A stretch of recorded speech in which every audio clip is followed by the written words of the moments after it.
warahmatullahi wabarakatuh. Shalom, namo buddhaya, salam sejahtera bagi kita semua dan salam harmoni.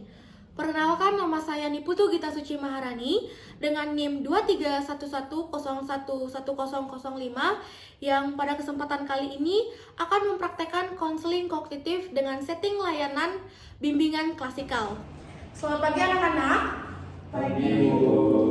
Baik, bagaimana kabarnya hari ini? Baik. Baik, sesuai dengan sebelum-sebelumnya, untuk yang bertugas memimpin doa dipersilakan. Saya, Bu.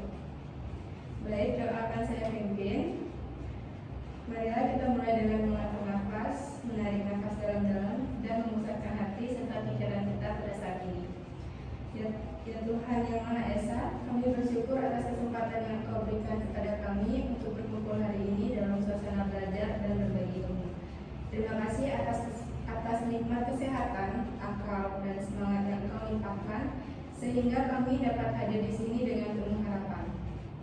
Kami mohon, berikanlah kami ketenangan hati dan kecerdian pikiran agar kami dapat menerima ilmu dengan baik dan mengaplikasikannya dalam kehidupan. Bimbinglah kami agar selalu rendah hati dalam belajar, sabar dalam menghadapi kesulitan, dan gigih dalam mengejar cita-cita. Ya Tuhan, dalam perjalanan hidup kami, terkadang kami merasa lelah, jenuh, dan ragu. Kami mohon kekuatan dan semangat baru agar kami dapat bangkit dan terus berusaha tanpa putus asa. Ajarkan kami untuk selalu bersyukur, menghargai proses, dan melihat setiap tantangan sebagai kesempatan untuk tumbuh dan belajar. Kami juga berdoa agar Engkau menjaga kami dari segala hal yang dapat menghalangi kemajuan kami, baik dari dalam diri maupun lingkungan sekitar. Lindungilah kami dari rasa iri, dengki, dan kebencian, serta tanamkanlah sikap saling menghormati dan tolong-menolong di antara kami. Ya Tuhan, berikanlah kami kemampuan untuk menjadi pribadi yang bijaksana, berakhlak mulia, dan bermanfaat bagi orang lain. Bantulah kami untuk selalu menjaga persatuan dan kerukunan, serta membangun lingkungan belajar yang aman, nyaman, dan penuh kasih sayang. Kami juga berdoa untuk guru-guru dan semua orang yang membimbing kami. Semoga Engkau memberkati mereka dengan kesehatan, kesabaran, dan kebijaksanaan dalam mendidik dan membimbing kami.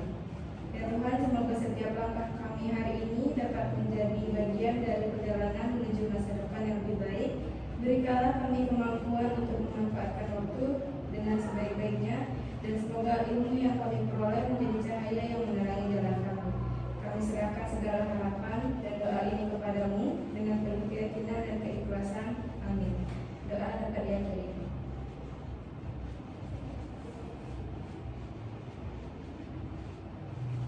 Baik, untuk memulai sesi pembelajaran kita hari ini, setelah melantunkan doa, mari kita memulai dengan salam terlebih dahulu. Om Swastiastu. Assalamualaikum warahmatullahi wabarakatuh. Shalom, namo buddhaya, salam sejahtera bagi kita semua, dan salam harmoni. Baik, sebelumnya terima kasih kepada Ari karena sudah memimpin sesi doa pada pertemuan kita hari ini. Dan sebelum kita masuk ke inti pembelajaran kita, izinkan Ibu untuk mengabsen terlebih dahulu. Untuk Nimade Ayu Sari Puspadana, Hadir. Nikomang Ari Amreni, Hadir, Ibu. Ika Dwi Artaputra, Hadir, Ibu. Murad Dananjaya. Hadir, Ibu. Baik, terima kasih karena kalian sudah bisa hadir dengan lengkap pada pertemuan kita hari ini. Karena di sini kita akan membahas topik yang sangat menarik dan bahkan sering kita temukan pada kehidupan sehari-hari. Nah, jadi sebelum itu izinkan Ibu untuk bertanya kepada kalian bagaimana keadaannya atau perasaannya hari ini. Apakah sedang dalam suasana yang sedih, senang, ataupun sedang cemas karena sekarang kan kalian tengah memasuki ulangan tengah semester. Jadi apa yang kalian rasakan saat ini sebelum kita memulai sesi pembelajaran kita? Mungkin dari Ayu Sari bisa mengungkapkan. Baik, terima kasih atas waktunya Ibu. Kalau akhir-akhir ini kan sudah mulai memasuki minggu UAS, jadi saya sedikit merasa takut dan cemas akan UAS yang diberikan oleh dosen. Baik, terima kasih Ayu Sari sudah mau berpendapat. Dan Ibu harap di pertemuan kita yang selanjutnya lebih banyak lagi yang berani untuk mengungkapkan argumen dan pendapatnya. Nah, jadi di sini kita akan membahas topik yang sangat serius, bahkan yang tahu apa topik kita hari ini? Tidak, Ibu. Baik, jadi topik kita hari ini adalah bullying, yang dimana bullying itu sering dan sangat sering kita temukan pada lingkungan sekitar kita. Apakah benar seperti itu? Benar, Ibu. Baik, jadi di sini kita akan membahas bullying yang lebih intens lagi, yaitu bullying verbal. Yang dimana sebelum kita membahas lebih jauh, mari kita cari tahu dan mari kita pahami terlebih dahulu apa yang dimaksud dengan bullying verbal. Jadi dari adik-adik sekalian, apakah ada yang mengetahui, apakah ada yang pernah mendengar tentang bullying verbal?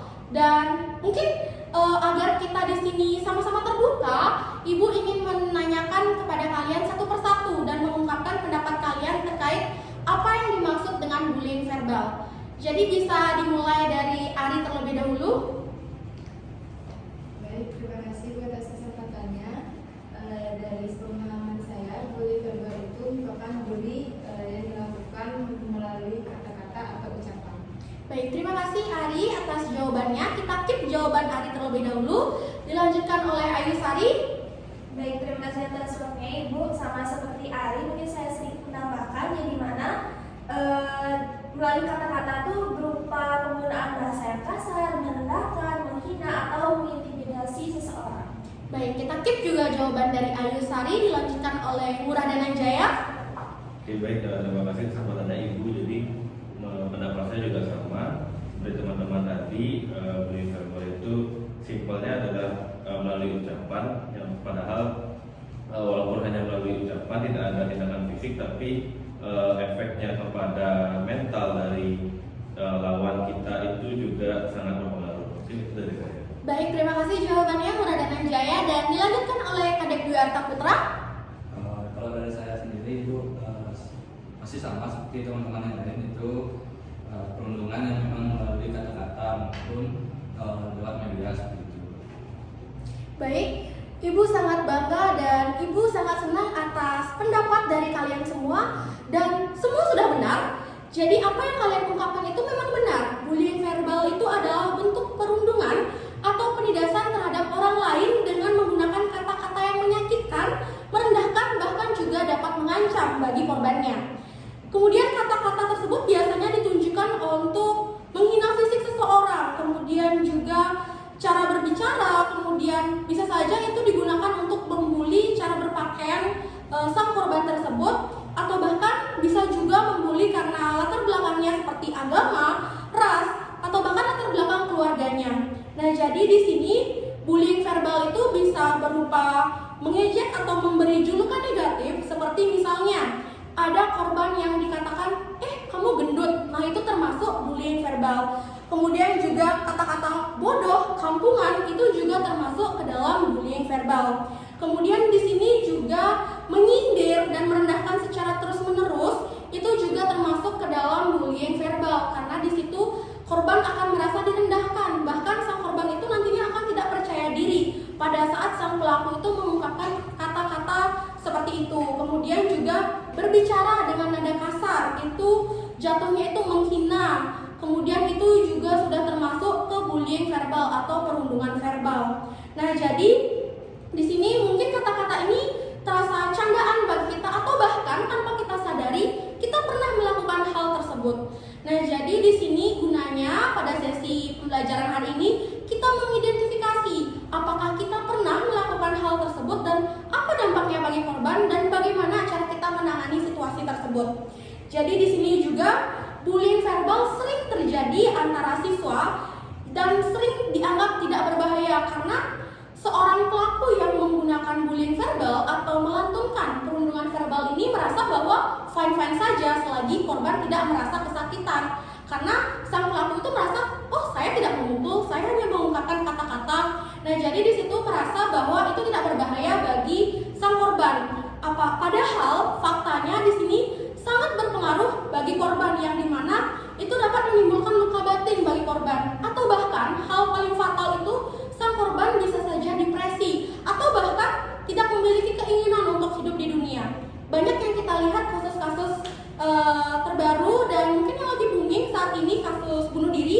Nah, itu juga salah satu satunya faktornya dari bullying verbal. Kemudian apa saja sih dampak dari bullying verbal selain yang saya jelaskan barusan? Apakah ada yang ingin berpendapat untuk Ayu Sari? Baik, kalau dari saya sendiri itu dampaknya itu ke mental saya sendiri ya, karena pernah satu pengalaman itu dari keluarga sendiri itu mengatakan saya yang tidak secara fisik, jadi saya masih mengingatnya sampai sekarang. Jadi dari yang sudah dikatakan itu menjadi trauma yang mendalam bagi diri saya sendiri. Baik, terima kasih Ayu Sari sudah berani mengungkapkan argumennya terkait dampak bullying verbal bagi sang korban. Jadi sangat benar yang sudah diucapkan oleh Ayu Sari. Di situ di saat sang korban diberikan kata-kata yang tidak enak atau bahkan menyakiti hati. Nah, sang korban akan merasa kepercayaan dirinya itu menurun drastis. Bahkan tidak akan berani untuk bersosialisasi dan berinteraksi dengan lingkungan sekitarnya. Kemudian setelah dia turun rasa percaya dirinya, apa yang timbul? Dia akan malu, dia takut atau bahkan kehilangan harga dirinya. Dia tidak akan pernah muncul dan akan mengurung diri, tidak berani bersosialisasi karena merasa bahwa dirinya itu rendah dan merasa sangat tidak pantas untuk ada di sini. Kemudian juga dia menarik diri dari lingkungan sekitar. Mungkin saja bisa dianggap sebagai orang yang introvert. Kenapa? Karena dia tidak mau berbaur dengan lingkungan sekitarnya. Kemudian dia menjadi pasif, yang dimana dia akan takut berbicara, kemudian bahkan takut juga masuk ke sekolah. Misalnya ada siswa yang seperti itu. Nah, dia itu akan takut masuk ke sekolah karena dia takut dibully lagi, takut dirundung lagi, takut diberikan kata-kata yang tidak enak lagi. Dan di sini juga seperti yang saya jelaskan sebelumnya, dalam beberapa kasus korban akan mengalami stres dan bahkan dia akan merasa depresi atau bahkan kehilangan semangat hidup untuk ada di dunia ini. Jadi sebelum kita lanjut ke materi inti kita, saya ingin kalian menjawab dengan jujur dalam hati. Apakah saya pernah mengejek orang lain? Even dengan teman dekat pun, apakah kalian pernah? Dan apa saya pernah ikut tertawa saat teman saya diejek? Kemudian, apakah saya pernah merasa bangga saat orang lain menangis karena kata-kata saya? Nah, jadi silakan kalian merenungkan diri terlebih dahulu apakah kalian pernah melakukan hal tersebut, dan jikalau di sini ada yang berani untuk mengungkapkan kalau pernah melakukan hal tersebut, tidak apa-apa karena sesi kali ini sangat terjaga kerahasiaannya. Karena dalam bimbingan konseling ada yang namanya asas kerahasiaan. Jadi apapun argumen kalian, apapun yang ingin kalian utarakan akan terjaga di sini kerahasiaannya. Jadi kita di sini tidak mencari siapa yang salah, tapi di sini kita belajar untuk menyadari bahwa kata-kata yang kita ucapkan itu akan menjadi senjata untuk orang lain dan dapat melukai orang lain walaupun tidak melukai secara fisik. Jadi apakah di sini ada yang ingin jujur dan berani berpendapat terkait pertanyaan saya barusan? Baik, Ari, dipersilakan. Baik, sebelumnya terima kasih atas kesempatannya. Mungkin secara nggak langsung aja, saya kan di keluarga berempat, saya punya adik paling kecil. Nah, dia tuh kulitnya emang agak lebih hitam lah dari kita semua. Jadi kayak saya kadang manggil dia kayak badang gitu. Jadi mungkin itu termasuk bully verbal juga ya. Cuman kebetulan hari saya juga menyadari bahwa memang kulit dia itu lebih gelap dari saudaranya yang lain. Jadi mungkin dalam hatinya itu kayak terbesit, kenapa aku dibilang kayak gitu, padahal kayak sama kita saudaraan. Itu sih Bu. Baik, terima kasih Ari karena sudah mengungkapkan pendapatnya dengan jujur, dan itu merupakan suatu kebanggaan pada diri Ari karena Ari sudah berani untuk mengungkapkan apa yang Ari rasa itu salah untuk diri Ari. Nah, jadi di sini seperti yang saya katakan sebelumnya, kita tidak mencari di sini siapa yang benar, siapa yang salah. Tapi bagaimana kita hari ini dapat mengubah pikiran-pikiran dan perilaku-perilaku kita yang seperti itu ke arah yang lebih positif lagi. Jadi di sini Ibu ingin kalian memahami bahwa seseorang mengejek orang lain itu biasanya pikiran-pikiran yang muncul itu di kepalanya seperti yang dicontohkan tadi. Kalau bisa bikin orang ketawa, pasti kita disukai. Kemudian teman yang beda itu aneh, wajar kalau diejek. Itulah pikiran-pikiran yang negatif yang muncul sebelum kita melakukan ejekan tersebut. Nah, jadi pikiran-pikiran tersebut itu biasanya akan muncul secara otomatis. Kita merasa bahwa itu hal biasa. Tapi, tahukah kalian bahwa apa yang kita rasa itu biasa ternyata benar-benar berpengaruh pada korban. Pikiran-pikiran irasional kita yang kita pikirkan dan kita lantunkan kepada korban itu sangat melukai korban. Jadi di sini kita akan belajar bagaimana kita menangani hal tersebut dengan teknik-teknik yang ada dalam teori kognitif. Baik anak-anak, untuk menangani kasus bullying verbal yang sudah Ibu jelaskan sebelumnya itu, di sini ada suatu teknik yang dapat kita gunakan untuk dapat mengubah pikiran kita dari yang negatif menjadi ke arah yang lebih positif. Nah, kita akan menggunakan yang namanya teknik inokulasi stres. Jadi untuk adik-adik semua, apakah ada yang pernah mendengar tentang teknik inokulasi stres atau mengetahui apa sih itu tentang teknik inokulasi stres? Belum. Baik, karena belum ada yang mengetahui, tidak apa-apa. Karena hari ini Ibu baru pertama kali mengatakan dan menjelaskan kepada kalian terkait teknik inokulasi stres ini. Nah, jadi teknik yang kita pelajari ini adalah teknik inokulasi stres, yang dimana teknik ini ibaratkan sebagai vaksin untuk pikiran. Yang dimana kalau vaksin itu kan melatih, biasanya itu vaksin untuk melatih tubuh melawan virus, benar? Nah, kalau di inokulasi stres ini, pikiran kita yang divaksin. Bagaimana kita melatih pikiran kita untuk tahan terhadap tekanan agar tidak meledak dan dapat menjadi perilaku negatif seperti hinaan atau ejekan. Jadi bagaimana kita menghadirkan teknik inokulasi stres ini untuk menghadapi kasus perundungan verbal atau menghadapi bullying verbal. Jadi langkah-langkah yang harus dilakukan atau harus diketahui sebelum kita melakukan teknik inokulasi stres. Yang pertama, sadarilah bahwa kamu sedang dalam tekanan atau stres. Yang kedua, kenali pikiran negatif yang muncul. Contohnya, aku harus ejek duluan biar nggak jadi korban. Itu adalah pikiran negatif yang muncul. Kemudian yang ketiga, berhenti sejenak dan atur nafas kalian. Kemudian, berikan instruksi diri seperti, aku nggak harus menyakiti orang lain untuk menjadi orang yang lebih baik. Aku bisa tetap keren tanpa mengejek orang lain. Itulah bagaimana kita menghadirkan kata-kata tersebut untuk menjadi vaksin untuk kita berikan kepada pikiran negatif kita.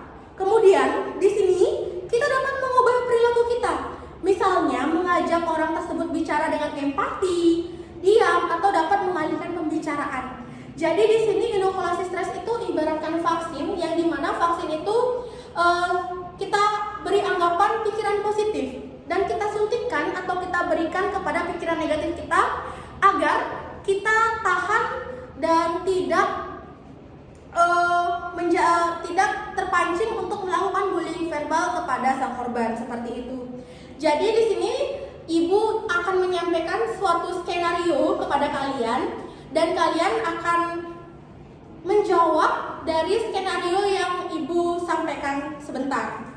Jadi skenarionya itu, temanmu hari ini salah ucap saat membaca di depan kelas. Kemudian beberapa siswa tertawa. Kamu merasa ingin mengejeknya juga, tapi kamu ingat bahwa ada teknik inokulasi stres. Jadi pertanyaannya, yang pertama, apa yang kamu pikirkan saat itu? Yang kedua, apa tekanan yang mungkin kamu rasakan? Yang ketiga, kalimat apa yang bisa kamu ucapkan kepada dirimu sendiri? Apakah dapat dipahami ataukah harus Ibu ulang kembali pertanyaannya?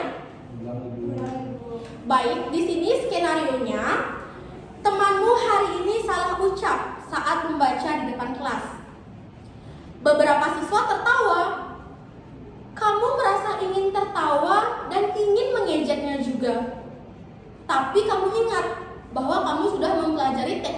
inokulasi stres. Yang pertama, apa yang kamu pikirkan saat itu sebelum memasukkan teknik inokulasi stres itu hadir? Kemudian, yang kedua, tekanan apa yang kamu rasakan pada saat kamu ingin melakukan bullying verbal tersebut atau ikut menertawakan temannya tersebut? Kemudian, yang ketiga, kalimat apa yang bisa kamu ucapkan kepada dirimu sendiri untuk menghindari tindakan bullying verbal tersebut? Jadi bagaimana inokulasi stres ini dapat hadir dan bagaimana reaksinya kepada pikiran kita untuk menghindari bullying verbal tersebut? Dapat dimengerti? Dapat Ibu. Baik, untuk yang menjawab dipersilakan IKD Dwi Arta Putra. Baik, terima kasih atas waktunya Ibu. Melihat dari contoh kasus yang Ibu berikan tadi, mungkin sebelum